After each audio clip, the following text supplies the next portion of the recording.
Hello दोस्तों, एक बार फिर से आप सभी लोगों का स्वागत करता हूं अपने YouTube चैनल परीक्षा तक स्टडी पर। मैं हूं गौरव और आज हम डिस्कस करने वाले हैं पार्ट नंबर 5, यानी आज हम भाग जो आपका 5 है उसको हम आज डिस्कस करने वाले हैं आप लोगों के सामने।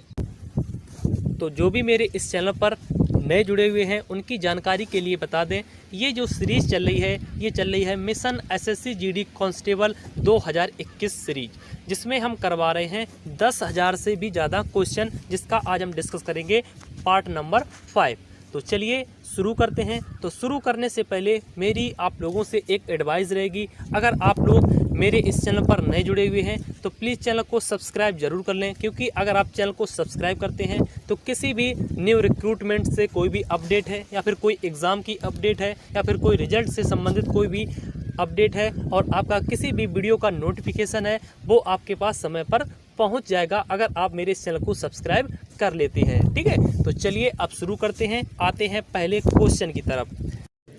तो अब हम बात करते हैं क्वेश्चन नंबर फर्स्ट की। कह रहा है निम्नलिखित में से कौन सी धातु सिंधु सभ्यता में देखने को नहीं मिलती है। ऑप्शन नंबर ए रखा हुआ है कांसा, ऑप्शन नंबर बी रखा गया है लोहा, ऑप्शन नंबर सी में लिखा हुआ है तांबा और ऑप्शन नंबर डी देखेंगे तो लिखा हुआ है टिन। तो अगर हम बात करें कांसा की, किसकी बात करते हैं, कांसा की, तो सिंधु सभ्यता के जो लोग थे वो तांबा और टिन को मिलाकर कांसा बनाने की विधि जानते थे, इसीलिए उनको कांसा, तांबा और टिन तीनों धातुओं के बारे में जानकारी थी। ठीक है, तो इस क्वेश्चन का जो आपका राइट ऑप्शन होगा वो होगा ऑप्शन नंबर बी, यानी लोहा के बारे में सिंधु सभ्यता के लोगों को जानकारी नहीं थी। और ये जो आपका लोहा है इसके बारे में जो जानकारी मिलती है ये मिलती है उत्तर वैदिक काल से, जिसमें लोहा को श्याम अयस्क कहा जाता है। ठीक है, तो इसको आप याद रखिएगा। अब इस प्रश्न में बात की गई है सिंधु घाटी सभ्यता के बारे में। तो सिंधु घाटी सभ्यता की जो खोज की गई थी वो 1921 में दयाराम साहनी जी के द्वारा की गई थी। ठीक है, चलिए अब बात करते हैं अगले प्रश्न की, क्वेश्चन नंबर 2 की। तो क्वेश्चन नंबर 2 पर बढ़ने से पहले आपको बता दें कि अगर आप इस वीडियो की जो PDF है वो पाना चाहते हैं तो मेरा जो टेलीग्राम चैनल है परीक्षा तक स्टडी, इसको आप ज्वाइन कर लीजिएगा। आपको उस पर जो इसकी PDF है वो प्रोवाइड करवाई जाएगी। ये हमारा टेलीग्राम चैनल है परीक्षा तक स्टडी। ठीक है, तो इसको आप ज्वाइन कर सकते हैं। ठीक है, और अगर आपको वीडियो पसंद आए तो प्लीज़ वीडियो को एक लाइक ज़रूर करिएगा और अपने किसी भी सोशल मीडिया अकाउंट पर आप एक बार शेयर ज़रूर करिएगा अगर आप लोग वीडियो को पसंद करते हैं। चलिए अब हम बात कर लेते हैं क्वेश्चन नंबर 2 की। कह रहा है तृतीय बौद्ध संगीति कहाँ हुई थी। बात आती है तृतीय बौद्ध संगीति की। पहले तो हम डिस्कस कर लेते हैं आपकी जो चारों बौद्ध संगीतियाँ हुई हैं बौद्ध धर्म में, उनके बारे में, क्योंकि यहाँ से कोई ना कोई क्वेश्चन आपसे ज़रूर पूछ लिया जाता है बौद्ध संगीतियों से, कोई भी रिलेटेड आपका क्वेश्चन।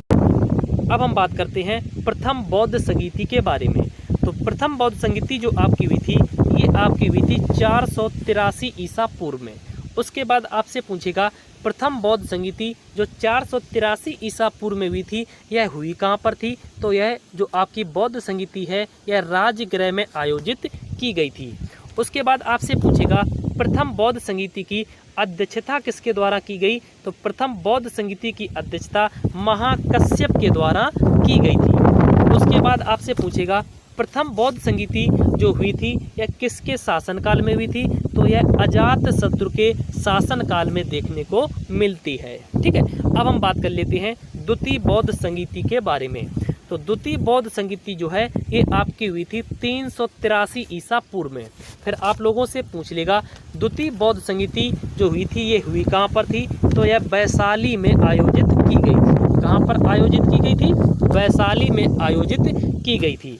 उसके बाद आपसे पूछेगा इस बौद्ध संगीति यानी द्वितीय बौद्ध संगीति की अध्यक्षता किसके द्वारा की गई थी। तो द्वितीय बौद्ध संगीति की अध्यक्षता सबाकामी के द्वारा की गई थी। ठीक है, उसके बाद आपसे पूछ लेगा जो आपकी द्वितीय बौद्ध संगीति है यह किसके शासनकाल में हुई थी। तो द्वितीय बौद्ध संगीति आपके काला अशोक के शासनकाल में देखने को मिलती है। ठीक है, अब हम बात करते हैं तृतीय बौद्ध संगीति के बारे में। तो तृतीय बौद्ध संगीति जो आपकी हुई थी, ये आपकी हुई थी 255 ईसा पूर्व में। कब हुई थी? 255 ईसा पूर्व में। फिर आपसे पूछेगा तृतीय बौद्ध संगीति आपकी हुई कहाँ पर थी? तो ये आपकी हुई थी पाटलिपुत्र में। कहाँ पर हुई थी? पाटलिपुत्र में। उसके बाद पूछेगा जो तृतीय बौद्ध संगीति है, इसकी अध्यक्षता किसके द्वारा की गई थी? तो तृतीय बौद्ध संगीति की अध्यक्षता मोगलीपुत्र के द्वारा की गई थी। ठीक है। उसके बाद आपसे पूछेगा तृतीय बौद्ध संगीति जो हुई थी यह किसके शासनकाल में हुई थी? तो यह अशोक के शासनकाल में हुई थी। ठीक है। उसके बाद अब हम बात कर लेते हैं चतुर्थ बौद्ध संगीति के बारे में। तो चतुर्थ बौद्ध संगीति आपकी 100 ईसा पूर्व में आयोजित की गई थी। उसके बाद आपसे पूछेगा चतुर्थ बौद्ध संगीति कहाँ पर आयोजित की गई थी? तो यह कुंडलवन कश्मीर में आयोजित की गई थी। उसके बाद पूछेगा चतुर्थ बौद्ध संगीति की जो अध्यक्षता की गई थी वो किसके द्वारा की गई थी? तो चतुर्थ बौद्ध संगीति की अध्यक्षता वसुमित्र जी के द्वारा की गई थी। उसके बाद आपसे पूछेगा चतुर्थ बौद्ध संगीति किसके शासनकाल में हुई थी? तो चतुर्थ बौद्ध संगीति आपकी कनिष्क के शासनकाल में देखने को मिलती है। तो आपसे मैंने जो चारों बौद्ध संगीतियाँ थीं उनसे बनने वाले जो भी प्रश्न आपसे पूछे जा सकते हैं या फिर प्रीवियस ईयर एग्ज़ाम में पूछे गए हैं, सभी को हमने आपसे डिस्कस कर लिया है। तो आप एक जगह पर नोट करके रख सकते हैं। ठीक है। तो अब हम बात कर लेते हैं इस प्रश्न की। तो इस प्रश्न में आपसे पूछा गया था तृतीय बौद्ध संगीति हुई कहाँ पर थी? तो तृतीय बौद्ध संगीति जो आपकी थी ये आपकी हुई थी पाटलिपुत्र में और 255 ईसा पूर्व में हुई थी।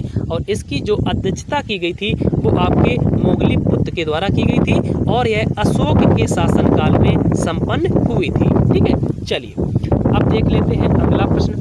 क्वेश्चन नंबर 3 कह रहा है भारत का नेपोलियन किसे कहा जाता है? मोस्ट इम्पोर्टेंट प्रश्न, क्योंकि यह प्रश्न आपके एसएससी जीडी के एग्जाम में, एयरफोर्स के एग्जाम में, नेवी के एग्जाम में और आपके बैंक के भी एग्जाम में कई बार रिपीट हो चुका है। भारत का नेपोलियन किसे कहा जाता है?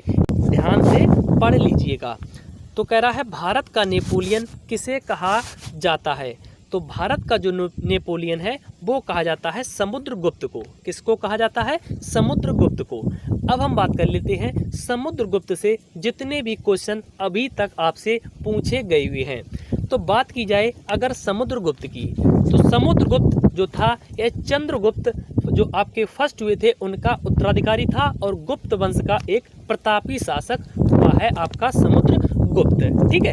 उसके बाद आपसे पूछेगा कि समुद्रगुप्त जो था यह गुप्त वंश की गद्दी पर कब बैठा? तो यह 335 ईसा पूर्व में आपके गुप्त वंश की गद्दी पर बैठा था। उसके बाद बात आती है समुद्रगुप्त को जो नेपोलियन की उपाधि है वो क्यों और किसके द्वारा दी गई?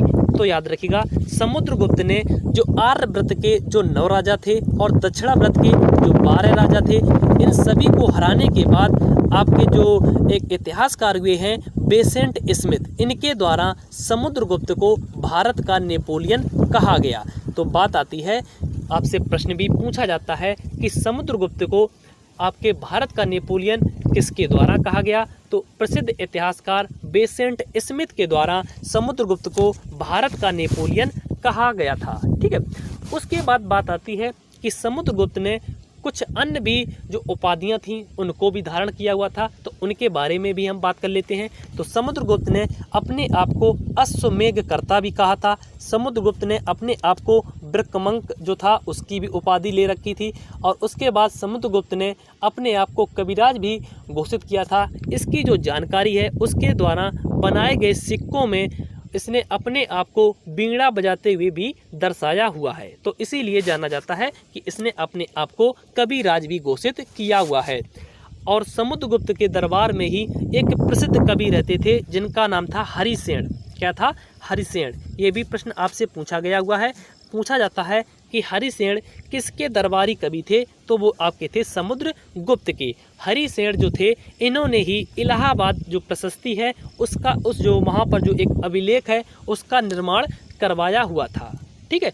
और समुद्रगुप्त के काल को ही भारत में जो आपका संगीत का है वो स्वर्ण युग कहा जाता है। ठीक है। और इसने जो अपने आप को जो सिक्के चलवाए थे इसने अपने शासनकाल में, वहाँ पर इसने अपने आप को बीड़ा बजाते हुए दर्शाया हुआ था। ठीक है, चलिए देख लेते हैं अब अगला प्रश्न।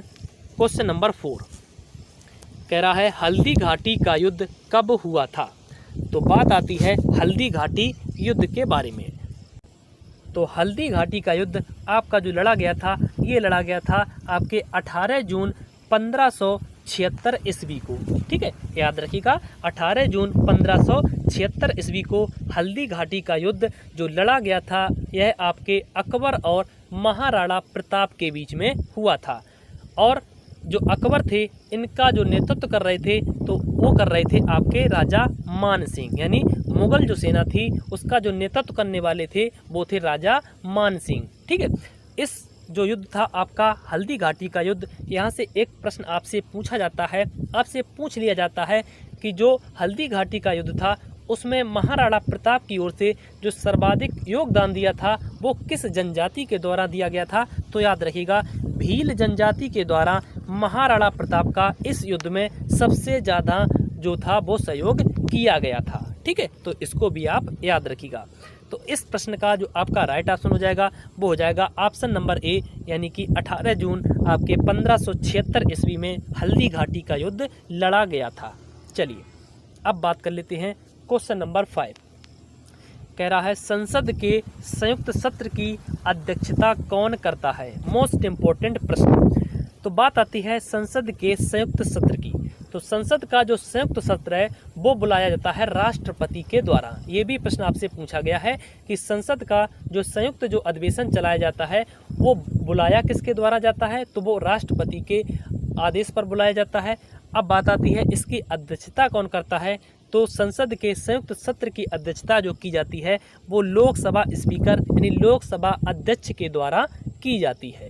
ठीक है, उसके बाद आपसे पूछ लिया जाता है जो संसद का जो संयुक्त सत्र है वो किस आर्टिकल नंबर के तहत बुलाया जाता है। तो आर्टिकल नंबर 108 के तहत आपका संसद का संयुक्त सत्र बुलाया जाता है। ठीक है, उसके बाद एक प्रश्न आपसे और बन जाता है, आपसे पूछा भी गया है कि संसद का जब संयुक्त सत्र बुलाया जाता है तो इसमें कौन भाग नहीं लेते हैं। आपको ऑप्शन में दे देगा भारत के राष्ट्रपति, भारत के उपराष्ट्रपति, भारत के जो लोकसभा अध्यक्ष हैं और आपके जो संसद के सदस्य हैं। तो याद रखिएगा जब आपका संसद का संयुक्त सत्र बुलाया जाएगा तो इसमें उपराष्ट्रपति भाग नहीं लेते हैं। ठीक है, तो इसको भी आप लोग याद रखिएगा। तो ऑप्शन नंबर जो डी लिखा हुआ है लोकसभा अध्यक्ष, वो इस प्रश्न का आपका राइट ऑप्शन हो जाएगा। ठीक है, चलिए देख लेते हैं अगला प्रश्न। क्वेश्चन नंबर 6 कह रहा है देश की राष्ट्रीय आय की गणना सर्वप्रथम किसने की थी। यानी कि प्रति व्यक्ति आय जो सबसे पहले जो गणना की गई थी किसी भी भारतीय के द्वारा वो कौन थे। तो याद रखिएगा दादा भाई नौरोजी जी के द्वारा आपके जो प्रति व्यक्ति आय की गणना की गई थी वो सबसे पहले की गई थी। ठीक है, तो ऑप्शन नंबर सी इसका राइट ऑप्शन हो जाएगा। और आप लोग नोट कर सकते हैं, आपसे ये भी पूछ लिया जाता है कि जो प्रति व्यक्ति आय की जो गणना की गई थी वो कितने रुपए प्रति व्यक्ति की गई थी। तो याद रखिएगा 20 रुपये प्रति व्यक्ति आय जो थी वो गणना की गई थी दादा भाई नौरोजी जी के द्वारा। ठीक है, और इन्हीं दादा भाई नौरोजी को आपके ग्रांड ओल्ड मैन यानी कि वयोवृद्ध नेता भी कहा जाता है। ठीक है, इनकी एक पुस्तक है जिसका नाम है poverty and un British rule of India. इसी पुस्तक में इन्होंने जो राष्ट्रीय आय की गणना थी उसको दिया हुआ है। ठीक है, आपसे पूछ लेता है कि poverty and un British rule of India जो पुस्तक है वो किसके द्वारा लिखी गई है। तो वो दादा भाई नौरोजी जी के द्वारा लिखी गई है। चलिए अब बात कर लेते हैं क्वेश्चन नंबर 7 के बारे में। कह रहा है चंपारण सत्याग्रह कब हुआ था। मोस्ट इम्पोर्टेंट प्रश्न। ठीक है, ये भी आपसे पूछा जा सकता है। तो आप लोगों से एक रिक्वेस्ट रहेगी कि अगर आप लोगों ने इस वीडियो को लाइक नहीं किया है, आप लोगों को मेरे द्वारा पढ़ाया हुआ आसानी से समझ में आ रहा है तो प्लीज़ वीडियो को लाइक ज़रूर कर दें और किसी भी सोशल अकाउंट पर एक बार आप लोग शेयर ज़रूर कर दें। ठीक है, अगर आप लोग मेरे इस चैनल पर नए विजिट कर रहे हैं तो आप लोग चैनल को सब्सक्राइब मार लें ताकि आपके पास जो वीडियो का जो नोटिफिकेशन है वो समय पर आ सके। ठीक है, इसीलिए आप चैनल को सब्सक्राइब जरूर कर लें। कह रहा है चंपारण सत्याग्रह कब हुआ था। तो बात आती है चंपारण सत्याग्रह की। पहले तो हम बात कर लेते हैं चंपारण जो सत्याग्रह था वो हुआ कैसे, कब किया गया, इसके लिए प्लानिंग क्या की गई थी, और सभी के बारे में हम आपसे बताते हैं। तो बात आती है महात्मा गांधी जी की। महात्मा गांधी जो आपके थे ये 1893 में आपके दक्षिण अफ्रीका चले गए थे। उसके बाद 9 जनवरी 1915 को भारत वापस लौटे थे। इसके बाद आपका 1916 में कांग्रेस का जो लखनऊ का जो अधिवेशन होता है उसमें महात्मा गांधी जी भाग लेते हैं, और वहीं पर महात्मा गांधी और जो आपके राजकुमार शुक्ला थे इनके बीच में मुलाकात होती है। तो इसी अधिवेशन में आपके राजकुमार शुक्ला जी ने महात्मा गांधी को बताया कि किस प्रकार से जो चंपारण क्षेत्र के जो किसान हैं वो परेशान हैं, वहाँ पर ज़बरदस्ती ब्रिटिश शासक के द्वारा नील की खेती को करवाया जा रहा है। इसके बाद महात्मा गांधी जी चंपारण को जाते हैं और वहीं पर 1917 में एक सत्याग्रह चलाते हैं। तो यही जो सत्याग्रह था यह महात्मा गांधी जी का भारत में चलने वाला पहला सत्याग्रह था, जो उन्होंने चंपारण में किया हुआ था नील की खेती के लिए। ठीक है, तो इस प्रश्न का जो राइट आंसर हो जाएगा ऑप्शन नंबर बी, यानी 1917 में आपका चंपारण सत्याग्रह हुआ था। ठीक है, चलिए देखते हैं अगला प्रश्न। क्वेश्चन नंबर 8 कह रहा है अर्जुन पुरस्कार की शुरुआत कब हुई थी। तो बात आती है अर्जुन पुरस्कार की। तो पहले तो हम बात करते हैं कि अर्जुन जो पुरस्कार है यह किस क्षेत्र में दिया जाता है। तो अर्जुन पुरस्कार आपका खेल के क्षेत्र में दिया जाता है। ठीक है, और इस जो आपका अर्जुन पुरस्कार है इसमें अर्जुन की कांस्य की प्रतिमा दी जाती है, जिसको भी है आपका पुरस्कार दिया जाता है। और बात आती है कि इस पुरस्कार में टोटल जो राशि है वो इनामी राशि कितनी दी जाती है। तो टोटल 15 लाख रुपए इस आपके अर्जुन पुरस्कार में टोटल इनामी राशि दी जाती है। अब इस प्रश्न में आपसे पूछा गया था इसकी शुरुआत कब से हुई। तो इसकी शुरुआत होती है 1961 ईसा पूर्व में। ठीक है, और इस पुरस्कार को पाने वाले जो पहले खिलाड़ी थे वो थे कृष्णदास, जिनको तीरंदाजी के क्षेत्र में अर्जुन पुरस्कार से नवाजा गया था। ठीक है, चलिए देखते हैं अगला प्रश्न। क्वेश्चन नंबर 9 कह रहा है चंबल किसकी सहायक नदी है। तो अब हम बात कर लेते हैं चंबल नदी के बारे में। तो पहले तो हम बात करते हैं चंबल नदी का जो उद्गम स्थल है वो कहाँ से माना जाता है। तो चंबल नदी का जो उद्गम स्थल है वो आपके जो मध्य प्रदेश में जो विंध्याचल पर्वत है उसकी जो जाना पाव पहाड़ी है वहीं से निकलती हैं आपकी चंबल नदी। ठीक है, उसके बाद आपसे पूछ लेता है कि इसकी सहायक नदी कौन सी है। तो वो आपकी हो जाएगी यमुना नदी, यानी यमुना की सहायक नदी है आपकी चंबल नदी। और इसी चंबल नदी का जो प्राचीन नाम इतिहास में देखने को मिलता है वो आपका मिलता है चरमबती। क्या मिलता है? चरमबती या चरमाबती। ठीक है, उसके बाद आपकी जो ये चंबल नदी है इसी चंबल नदी में 4 जल विद्युत परियोजनाएं भी स्थित हैं, जो आपसे एग्जाम में पूछी भी जाती हैं। तो इसीलिए आप इन सभी को नोट कर सकते हैं। तो पहली तो हम परियोजना बताते हैं गांधी सागर जल विद्युत परियोजना, जो आपकी मध्य प्रदेश में स्थित है और चंबल नदी पर बनी हुई है। दूसरे नंबर पर आपकी आती है राणा सागर जल विद्युत परियोजना, जो कि आपकी राजस्थान में बनी हुई है। उसके बाद तीसरे नंबर पर आपकी आती है जवाहर सागर जल विद्युत परियोजना, जो कि आपकी राजस्थान में बनी हुई है। और चौथे नंबर पर आपकी आती है कोटा बैराज जल विद्युत परियोजना, ये भी आपकी राजस्थान में देखने को मिलती है। ठीक है, तो इन सभी को आप जो नोट कर लीजिएगा एक जगह पर। ठीक है, चलिए अब देखते हैं अगला प्रश्न। तो इस प्रश्न का जो आपका राइट ऑप्शन होगा वो होगा यमुना नदी, यानी चंबल यमुना की सहायक नदी है। और बात आती है यमुना किसकी सहायक नदी है, तो गंगा नदी की जो सबसे बड़ी सहायक नदी है वो है आपकी यमुना नदी। चलिए देखते हैं अगला प्रश्न। क्वेश्चन नंबर 10 कह रहा है सरिस्का टाइगर रिजर्व किस राज्य में स्थित है। तो ये जो आपका है सरिस्का टाइगर रिजर्व, ये आपका देखने को मिलता है राजस्थान राज्य में। कहाँ पर मिलता है? राजस्थान राज्य में, यानी कि ऑप्शन नंबर सी इस प्रश्न का राइट ऑप्शन हो जाएगा। चलिए देखते हैं क्वेश्चन नंबर 11।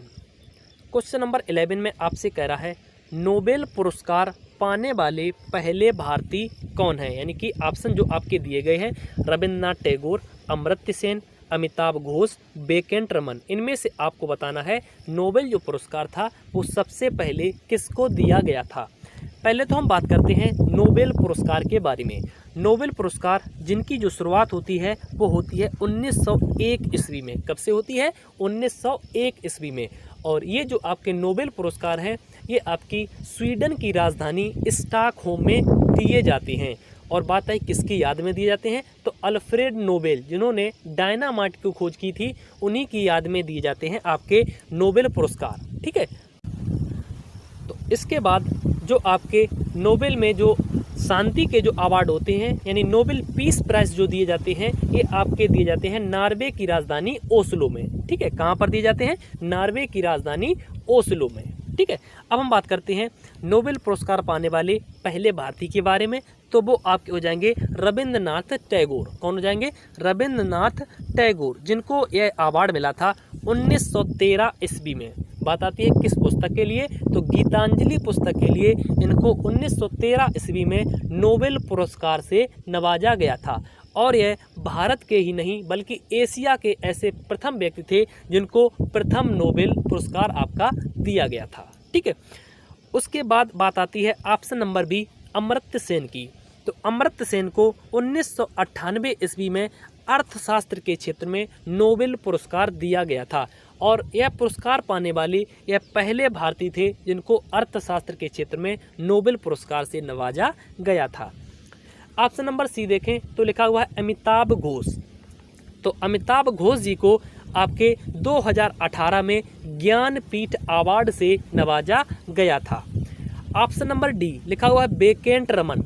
तो आपके वेंकट रमन जी को सन 1930 में आपके रमन प्रभाव के लिए भौतिकी के क्षेत्र में आपका नोबेल पुरस्कार से नवाजा गया था। ठीक है, तो जितने भी हमने क्वेश्चन आपसे डिस्कस किए सभी को आप नोट करके रख सकते हैं। चलिए, तो अभी तक अगर आप लोगों ने वीडियो को लाइक नहीं किया है तो प्लीज़ वीडियो को लाइक जरूर कर दें। क्वेश्चन नंबर 12 कह रहा है एशिया की सबसे लंबी नदी कौन सी है? तो बात आती है एशिया की सबसे लंबी नदी की।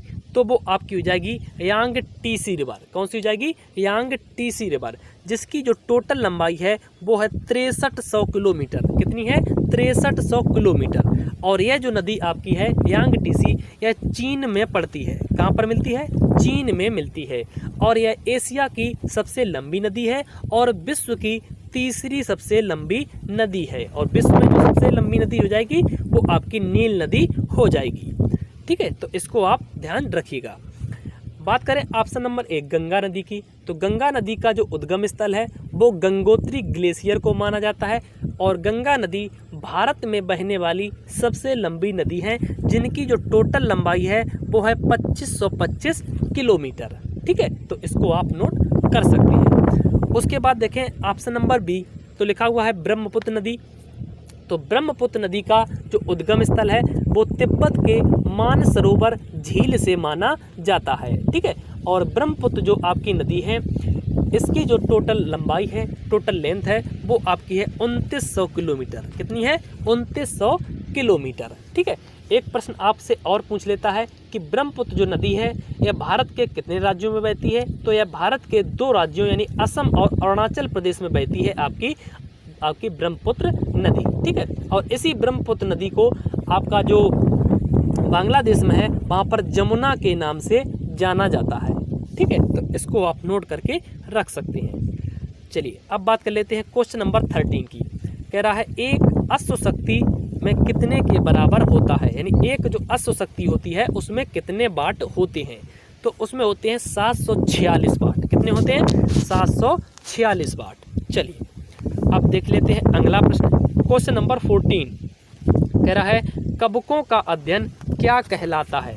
तो कवकों का जो आपका अध्ययन है वो आपका कहलाता है माइकोलॉजी। क्या कहलाता है? माइकोलॉजी, यानी कि ऑप्शन नंबर सी। अगर ऑप्शन नंबर ए देखें तो लिखा हुआ फाइकोलॉजी। तो फाइकोलॉजी में शैवाल का अध्ययन किया जाता है। ऑप्शन नंबर बी देखें तो लिखा हुआ है सोरीकल्चर। तो सोरीकल्चर में आपका रेशम और कीट का उत्पादन किया जाता है और इसकी जो है उसका अध्ययन भी किया जाता है। ऑप्शन नंबर डी देखें तो लिखा हुआ है पोमोलॉजी। तो पोमोलॉजी में कृषि का अध्ययन किया जाता है। चलिए, अब देख लेते हैं अगला प्रश्न। क्वेश्चन नंबर 15 कह रहा है रोको टोको अभियान। अब है आपके करंट अफेयर से रिलेटेड क्वेश्चन, ठीक है। कह रहा है रोको टोको अभियान किस राज्य में शुरू किया गया है? तो रोको टोको अभियान आपके मध्य प्रदेश राज्य में स्टार्ट किया गया है। क्वेश्चन नंबर 16 कह रहा है वर्तमान में स्टेट बैंक ऑफ इंडिया के चेयरमैन कौन हैं? तो वर्तमान में स्टेट बैंक ऑफ इंडिया के जो चेयरमैन हैं वो हैं दिनेश कुमार खारा, यानी कि ऑप्शन नंबर सी। बात करते हैं अगर हम स्टेट बैंक ऑफ इंडिया के बारे में, तो स्टेट बैंक ऑफ इंडिया का जो पुराना नाम है वो है इंपीरियल बैंक ऑफ इंडिया, यानी आपसे पूछा भी गया है कि स्टेट बैंक का पुराना नाम क्या है। और इसी भारतीय स्टेट बैंक की अगर आपसे पूछे कि विदेशों में जो सर्वाधिक जो शाखाएं हैं वो किस भारतीय बैंक की हैं, तो वो है भारतीय स्टेट बैंक की, ठीक है, जिसकी जो स्थापना होती है वो आपकी होती है जुलाई 1955 में, ठीक है। तो इसको आप नोट कर सकते हैं। तो आज के जितने भी क्वेश्चन थे उनको हमने डिस्कस किया, साथ ही साथ उनसे बनने वाले जो और भी प्रश्न थे उनको भी हमने डिस्कस किया। आपको जो मेरे द्वारा पढ़ाया गया मेरे जो क्वेश्चन थे वो आपको कैसे लगे, इन्हें हमें कमेंट बॉक्स के माध्यम से आप लोग बता सकते हैं।